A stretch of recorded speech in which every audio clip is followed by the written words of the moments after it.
Hi, Muchismo Eugene. Welcome to another video from Exit Strategy. Please like, subscribe, share this video if you found it helpful. Give it a thumbs up. Pass it on if you believe someone else will benefit from it. I would appreciate that. Sometime I've been wanting to talk about this subject, but I just didn't know how to approach it. And so I had a little bit of hesitancy in doing so. But as I woke up this morning, I began to think about it again, and it just keeps coming back to me, and I kind of don't know how to get it out of my head, or at least I don't even try. I just kind of going about my day, but it just keeps coming back to me, so I want to talk about it. And this is just what I believe, and it's, I don't want to say a theory, but it's kind of like I feel like this is a hunch based on a few things: observation, uh, reading, education, and just basically knowing behavior patterns of the narcissist. And what I want to talk about is narcissism is autism flipped on its head. Narcissism is autism flipped on its head. And if you understand how a narcissist operates, behaves, reacts, goes about their life, they're impulsive. Autistic individuals many times are very impulsive. And the stark difference is autism or autistic individuals as opposed to narcissistic individuals. Autistic individuals, they really don't have harm on their radar, deliberate harm. Their harm may come impulsively based on, let's say, their sensories. Autism and autistic people, they are highly sensitive to touch and different things like that. Like, say, water to you and a warm bath would be probably too hot for some autistic people. They would need it sometimes ice cold, and you would say, wow, that's too cold. But an autistic person might, uh, they may sense that that is comfortable for them. Now, as opposed to that, or even parallel to that, a narcissistic person is highly sensitive too. They're highly sensitive to criticism, to a fault, and they will let you know, as opposed to an autistic person may lash out to you, and in a knee-jerk reaction. A narcissistic person reacts into a knee-jerk reaction too, but an autistic person don't harbor ill feelings about you for long periods of time.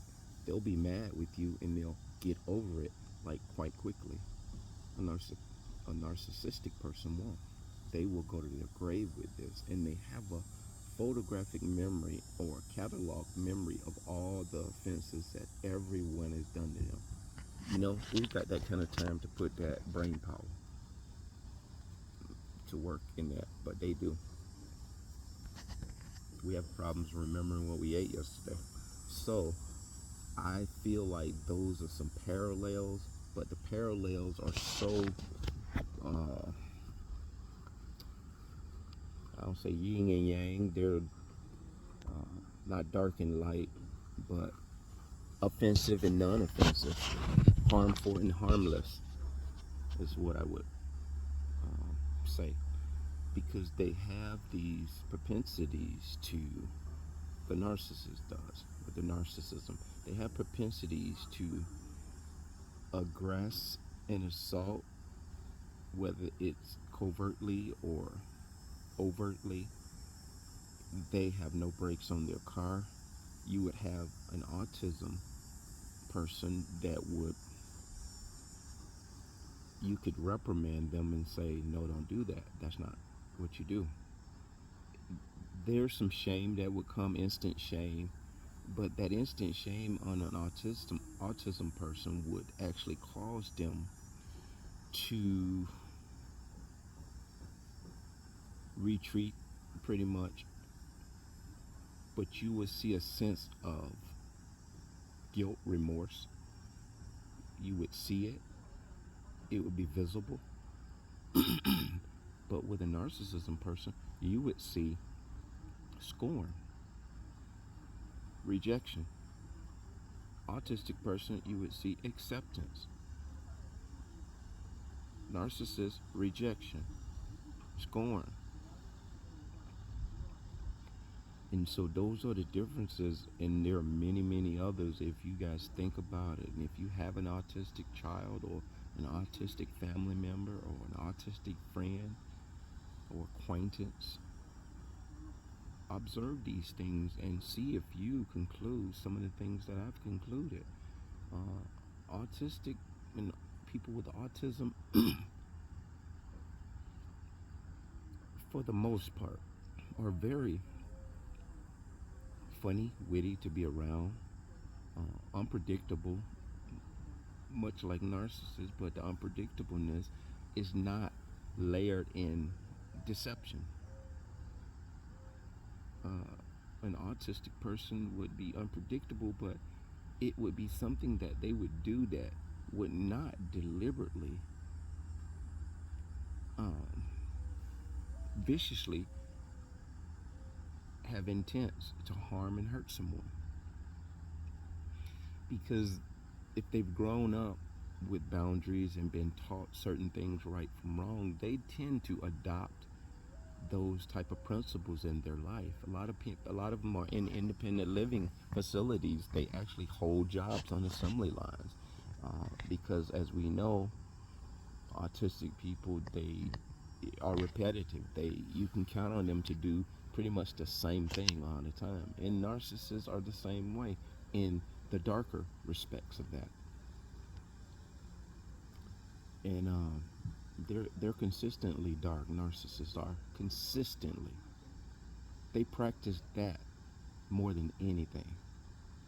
And you would have an autistic person, they would practice something repetitively, and they could do it in their sleep, and you'd be like, wow, they're good at that, because they are on a repeat cycle as well. That's what I've observed. And there's been some cases, and I'm sure there's been many cases, whereas when you've had a case where a person has did something atrocious, such as unalive someone, and they determined that they had um, been diagnosed with autism, let's say high functioning autism, it is very possible that they would have autism with narcissism. And if you have a person that has autism mixed with narcissism, um, that is, to say the least, that is something to be dealt with there. And again, these people are engaging in diagnosing people with these disorders on spectrums to the best of their academic ability. We hear on these channels who've been awakened and abused by a narcissist. Our take is not out of a book, not to say that we are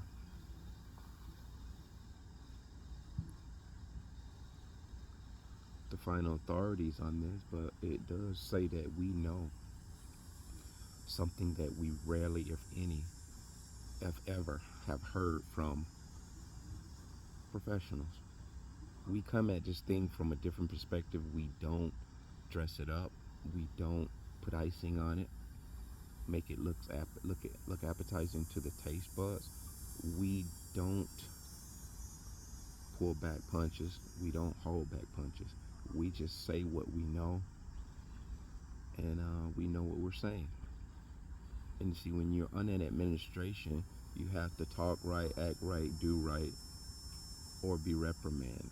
And if you're in a society and in a world mindset where, as you've been taught, religiously to do as you're told, and that's all you know, and you're not willing to chance doing what you know in your heart feels right and is right, you're trapped in a cage of your own design, because the fear of the unknown cripples people with academic accreditations many times. They don't want to speak the truth.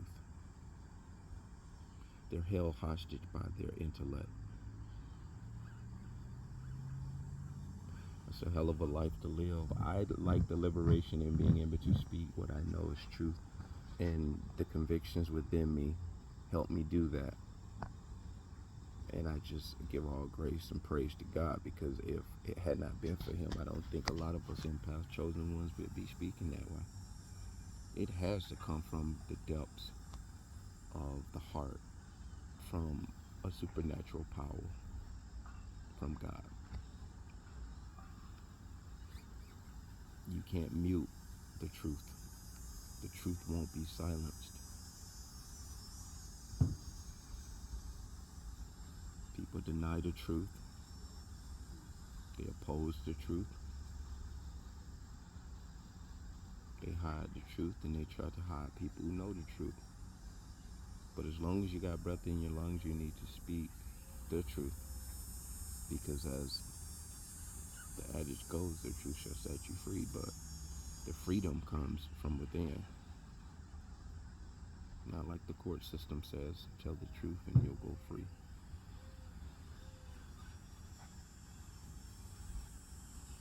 So I think narcissism is autism flipped on its head, flipped on its ugly head. That being said, BLEZZ.